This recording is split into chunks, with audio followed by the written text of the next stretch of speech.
Me interesaban mucho los temas sociales. Yo vivía en un barrio, bueno, he crecido en un barrio en el que había mucha población gitana y luego empezó a haber mucha inmigración y me interesaba ver cómo esta gente, o sea, cómo la gente que no era como nosotros o como mi familia y como los demás, ellos encaraban el mundo. Siempre me ha apasionado como ponerte en la cabeza de otra persona, ver cómo esa otra persona se sitúa en el mundo. Empecé estudiando historia. Hacía historia del movimiento obrero, porque también vengo de una familia de un barrio obrero y entonces me interesaba mucho toda la lucha obrera.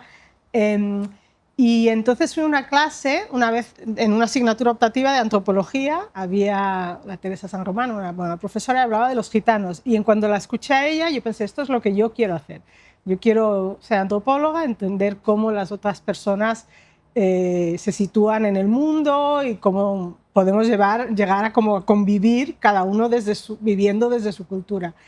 Y entonces ahí acabé historia y me fui a Ecuador, donde empecé una especialización en estudios amazónicos y luego la especialización ya en antropología de verdad fue en Estados Unidos, en la Universidad de Florida, donde hice mi doctorado en antropología. Pues bueno, mi maestría en estudios amazónicos, esta fue en Ecuador. De Ecuador me fui a hacer el doctorado en los Estados Unidos. Entonces, en Estados Unidos, cuando estaba allí, mi trabajo de campo lo quería hacer en la Amazonía, porque también ya era una región del mundo que conocía. Hice mi trabajo de campo en Bolivia. Entonces, en Bolivia es en realidad el sitio donde más trabajo de campo, así como los antropólogos lo entendemos, he hecho. Y de ahí, pues por temas personales, ¿no? También por el trabajo de mi compañero, nos fuimos a vivir a la India, donde también hice trabajo de campo y luego pues mis investigaciones las he hecho en varios países. En India he hecho bastante trabajo de campo, pero también hice trabajo de campo en Indonesia, en Camerún. Últimamente hemos vivido 4 años en Senegal, o sea que ha sido como toda una diversidad de países, bueno, y de experiencias, ¿no? Y esta idea de querer ver cómo los otros culturas viven me ha pasado, ¿no? Porque hay demasiadas culturas, muy difícil. Bueno, en catalán hay una frase que dice «Roda al món y torna al Born». El Born es el mercado así como emblemático aquí en Barcelona, entonces da la vuelta al mundo y vuelve al Borne, ¿no? Que es lo que me ha pasado a mí. O sea, en todos estos estudios, en todas estas experiencias, yo siempre he continuado vinculada de alguna manera a la Universidad Autónoma de Barcelona, que es donde estoy ahora. Y en la Universidad Autónoma de Barcelona, desde los años 90, se creó este Instituto de Ciencia y Tecnología Ambientales, que es donde yo trabajo ahora. Y entonces era como que, claro, yo digo que, o sea, yo empecé en esta idea de querer entender cómo los otros viven, de querer ver cómo los otros viven el mundo, pero poco a poco me fui especializando en la relación de estas personas de las personas con el medio ambiente, cómo otras culturas ven la naturaleza, entienden la naturaleza, cómo se relacionan con la naturaleza, ¿no? Para nosotros la naturaleza siempre son los recursos, ¿no? Los recursos naturales, ¿no? Pero para otras personas la naturaleza son sus dioses, son sus medios de vida, ¿no? Entonces yo quería entender un poco esto. Y en el ICTA, volviendo a la pregunta, bueno, en el ICTA se estudian los temas ambientales desde cualquier disciplina, ¿no? Aquí hay oceanógrafos, hay gente que estudia el cambio climático, hay gente que estudia biología, hay gente que estudia las soluciones urbanas, ¿no? De las soluciones ambientales para contextos urbanos, y también pues como hay espacio para los antropólogos que estudiamos cómo otras culturas se relacionan al medio ambiente. Entonces hubo esta oportunidad de volver al ICTA bueno, con una posición ICREA, ¿no? Que es quien paga mi salario de investigadora. En mi última investigación yo estaba interesada en ver qué representa y cómo entienden otra gente que no, otras culturas, el cambio climático, qué es para ellas. Entonces hemos hecho un estudio que ha tenido, o sea, que ha pasado como en 50 lugares del mundo, con 50 sociedades, grupos indígenas y sociedades que viven cerca de la naturaleza. Y entonces, como los principales resultados que hemos encontrado, uno es que todos los pueblos, toda la gente que vive en contacto directo con el medio ambiente ve cambios relacionados al cambio climático. Ve que los regímenes de lluvia han cambiado, ven que las temperaturas han cambiado y todo esto afecta a sus formas de vida, ¿no? Los cultivos ya no los puedes poner en los mismos momentos porque las lluvias han cambiado. Los animales, la floración es diferente, los animales ya no. Entonces no llegan en el momento en que solía llegar. Entonces todo esto afecta a sus formas de vida. Pero también otro de los resultados es que todos estos efectos del cambio climático están mezclados con las situaciones en las que viven y las formas en que estos grupos se adaptan dependen de estas formas de vida. A lo mejor con un ejemplo se entiende un poquito mejor porque estoy aquí. Si tú vives en Holanda y entonces tienes el cambio climático está afectando la subida del nivel del mar, pues entonces el Estado, ¿no?, tiene recursos como para subir estos diques que tienen en Holanda, ¿no? Entonces como que las poblaciones están protegidas por el Estado. Pero si tú vives en una isla del Pacífico en las que los recursos no son los mismos, puede ser que tengas que desplazarte, o sea, que tengas que moverte, cambiar de sitio, ¿no? Entonces como que las formas en las que las poblaciones se adaptan dependen mucho también de las situaciones de vulnerabilidad en las que viven, situaciones que son poblaciones que son más vulnerables o que viven en situaciones más marginales, tienen menos recursos o menos formas para adaptarse a esos cambios climáticos, a pesar de que los observan igual que nosotros. Bueno, igual, los observan más que nosotros, ¿no? Bueno, la gente que es negacionista del cambio, yo no lo entiendo, ¿no? Pero yo creo que son argumentos políticos y creo que también que es gente que directamente no se relaciona con la naturaleza, ¿no? Que no están en contacto con la naturaleza, ¿no? Porque en estos estudios que hemos hecho, y algunos de ellos han sido en España, en Francia, o sea que no son poblaciones que viven en contacto con la naturaleza, no necesariamente solo grupos indígenas, también agricultores aquí en Cataluña o pescadores. Toda esta gente observa que ha habido cambios en elementos del medio ambiente que tienen que ver con los cambios en los regímenes de lluvia y con los cambios en los regímenes de la temperatura.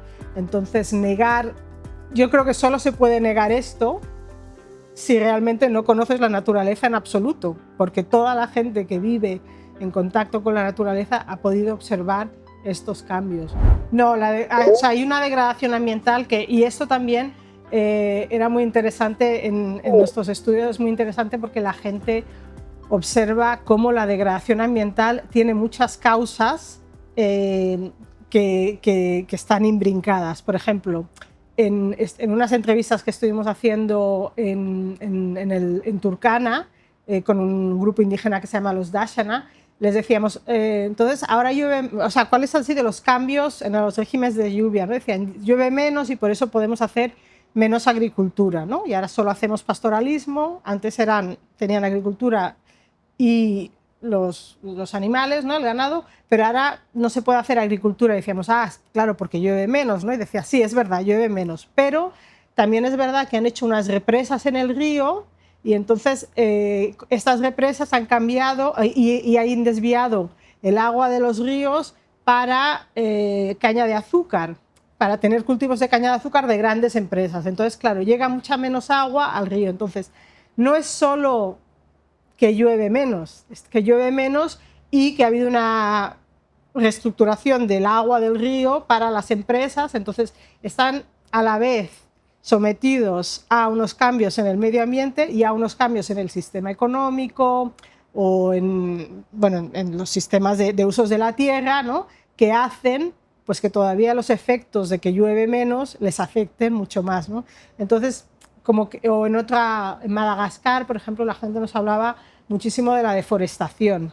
Digamos, llueve menos, dice, sí, llueve menos, pero como además han cortado todos los bosques, pues esto hace que todavía haya menos lluvia o haya menos sitios donde nosotros podamos refugiarnos, ¿no? Entonces, como que la gente no ve el cambio climático como un proceso de cambio aislado, sino que lo ven en conjunto con todas estas otras situaciones de cambio a las que están enfrentadas. Sí, en el 1999 yo me fui a Bolivia a hacer mi trabajo de campo para mi tesis con un grupo indígena que se llama Los Chimanes y estuvimos allí viviendo hasta el 2004.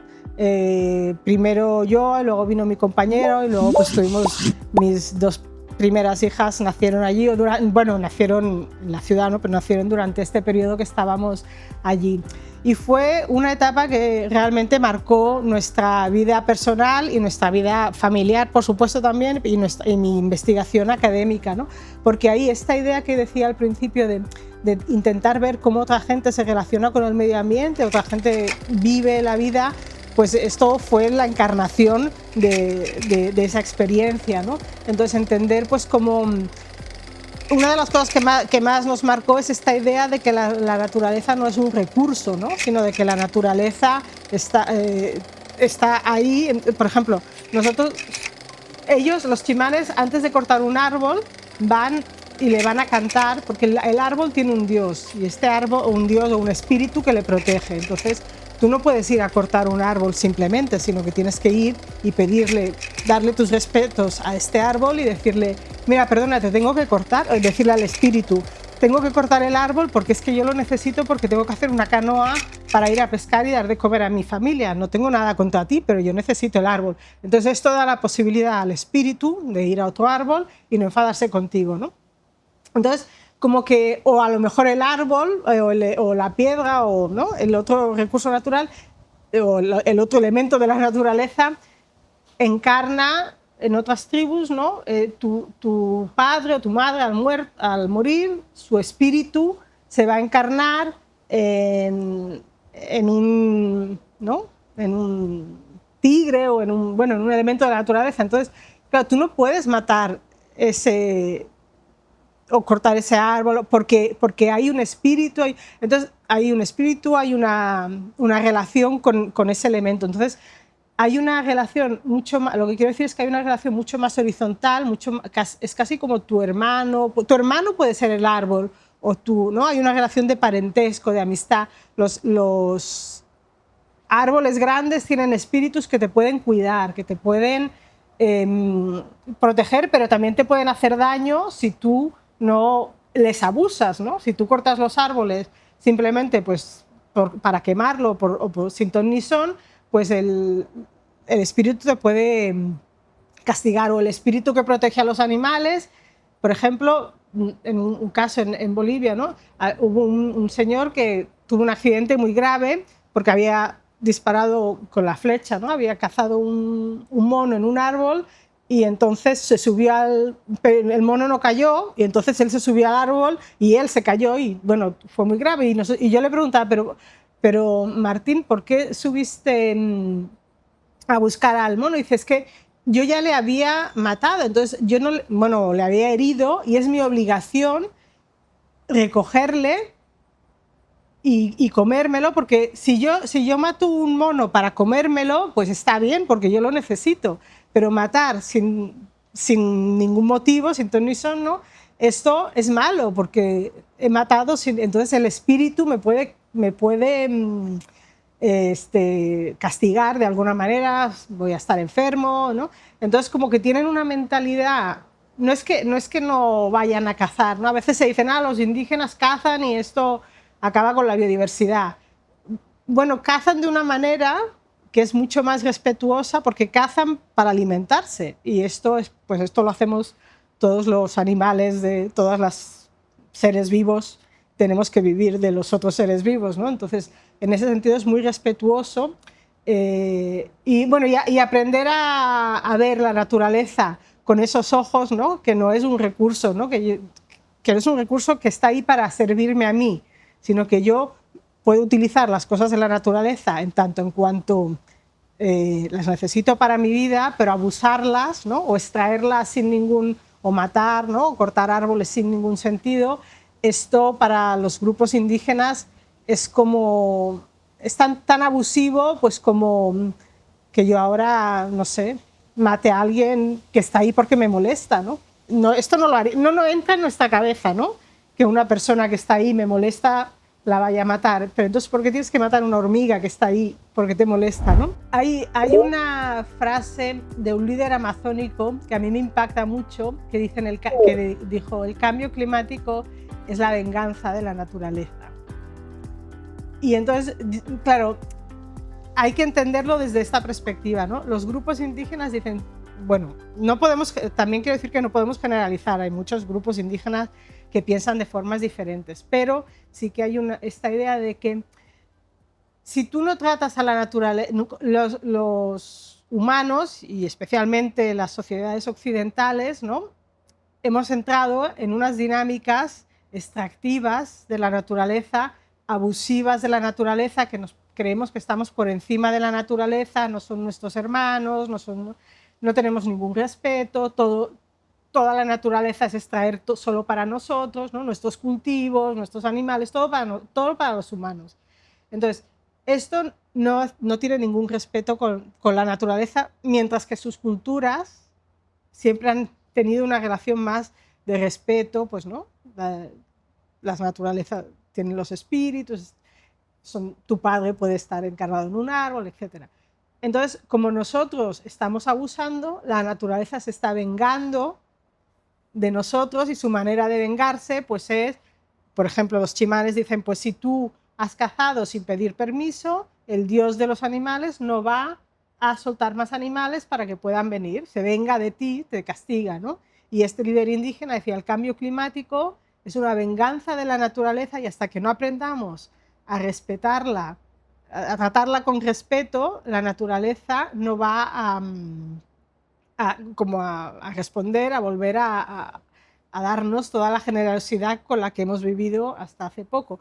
Y aunque esto parece un poco así como filosofía abstracta, tiene una verdad muy profunda, ¿no? Tiene una verdad muy profunda de decir, no es el hecho de reciclar o no, sino es qué es la naturaleza para nuestra sociedad, ¿no? Si nosotros pensamos que solo es algo para servirnos a nosotros, pues entonces todos los valores que van con eso son dañinos o son extractivos, ¿no? Y entonces, sí, bueno, es un poco filosófico, ¿no? Pero es interesante entender las filosofías o los puntos de vista, las cosmovisiones que están debajo de todos los sistemas económicos, ¿no? En los que nosotros vivimos y cómo nosotros nos organizamos, ¿no? Por ejemplo, no solo a nivel económico, a nivel también social, los indígenas, ellos dicen, no, es que he soñado que la montaña me decía que no hay que hacer esto, ¿no? Como que ellos dan una voz a los sistemas, a los elementos de la naturaleza que nosotros hasta ahora no teníamos. Pero ahora esto está cambiando. Por ejemplo, ahora en el Mar Menor ahora tiene personería jurídica, que es una cosa que muchos grupos indígenas han reclamado, decir, es que igual que yo no puedo hacerte violencia contra ti gratuitamente, ¿por qué tú puedes hacer violencia contra una especie, contra un río, contra el Mar Menor, tirar ahí tu basura? Yo no puedo ir a tu casa y tirar la basura, ¿no? Pero ¿quién defiende al Mar Menor? Hasta ahora el Mar Menor no tenía personería jurídica, pero ahora la tiene, ¿no? Entonces, los grupos ecologistas, claro, el Mar Menor o los ríos o las montañas no van a hablar, pero los grupos ecologistas o grupos pueden decir, no, en defensa del Mar Menor, nosotros queremos decir que no se pueden contaminar, no se puede, ¿no?, hacer ciertas acciones. Y los jueces pueden defender a los elementos de la naturaleza, ¿no?, con elementos jurídicos. Entonces, lo que quiero decir es que estas cosmovisiones indígenas en las que la naturaleza no es un elemento ahí muerto para nosotros utilizar, sino que también son elementos vivos y, claro, no tienen la misma voz que tenemos nosotros. Los indígenas esa voz la ven y la articulan mediante sus sueños a veces, ¿no? O mediante la forma como ellos leen la naturaleza, dice el árbol me está hablando, ¿no? Depende de los grupos indígenas, tienen diferentes maneras de expresarlo, pero en nuestra sociedad nosotros también lo podemos expresar con nuestras leyes, ¿no? Decir, bueno, pues los grupos ecologistas pueden defender este río, esta montaña, esta laguna, y podemos legislar a partir de ahí, dándole voz a esos elementos, que es una cosmovisión muy indígena, ¿no? Bueno, no sé por qué me lo dieron, pero yo creo que uno de los elementos que influyen es que digamos, la disciplina del medio ambiente, las ciencias ambientales, inicialmente se centraba mucho en temas biológicos. Y entonces yo creo que ahora hay un entendimiento mucho más amplio del tema ambiental, en el que se ve que también toda esta parte social, ¿no? Como estaba diciendo, no es un tema de biológico, bueno, también es un tema biológico, pero digamos, cómo nosotros nos relacionamos o valoramos el medio ambiente o la naturaleza, esto influye mucho en la destrucción ambiental, porque si tú piensas que tienes todo el derecho sobre la naturaleza, pues tengo el derecho de cortarlo, mientras que si piensas que la naturaleza tiene sus derechos y que tengo que convivir con los mosquitos, las hormigas, los tigres y todos los demás, que también son seres, entonces hay que llegar a otras formas de negociación. Entonces yo creo que las ciencias ambientales se han abierto en los últimos tiempos a esta concepción más amplia, ¿no? Y dentro de eso, pues es un tema que he trabajado, y entonces el premio este es un reconocimiento a esta idea de que las ciencias ambientales y que el cuidado de la naturaleza no es solo una cosa exclusiva de los biólogos o de los ambientólogos, sino que es de toda la sociedad, y hay aportaciones no solo desde nuestra perspectiva occidental, sino también desde otras culturas. Sí, en el 2021 me hicieron miembro de la Academia Nacional de Ciencia de los Estados Unidos, que también fue, bueno, un honor importante. Y sobre todo, yo cuando me llegó el mensaje pensé, esto es un spam, porque claro, yo pensé, a ver, yo no soy americana, la mayoría de la gente que hay ahí son hombres, españoles poquísimos, bueno, Margarita Sala, digo, esto es un spam seguro, ahora me pedirán dinero, ¿no? Y entonces luego ya fui mirando y no, efectivamente me habían nombrado. Creo que ahí influye mucho el hecho de que yo estudié en Estados Unidos. Bueno, influye mi trayectoria, pues bueno, quiero entender que mi trayectoria influye, pero sí que es verdad que estas sociedades académicas pues también tienen esta idea como de, cuando no eres de los Estados Unidos, que eres un miembro internacional, pues como embajadores, ¿no? Hacer conocer la ciencia de Estados Unidos en España, crear puentes. Pues yo me formé en Estados Unidos, entonces conozco bien este ambiente, conozco a varios profesores que son miembros, entonces como que esto yo entiendo que influye en una decisión así, porque uno no tiene el mismo peso que si eres americano, ¿no? Que puedes influir en decisiones o en políticas nacionales,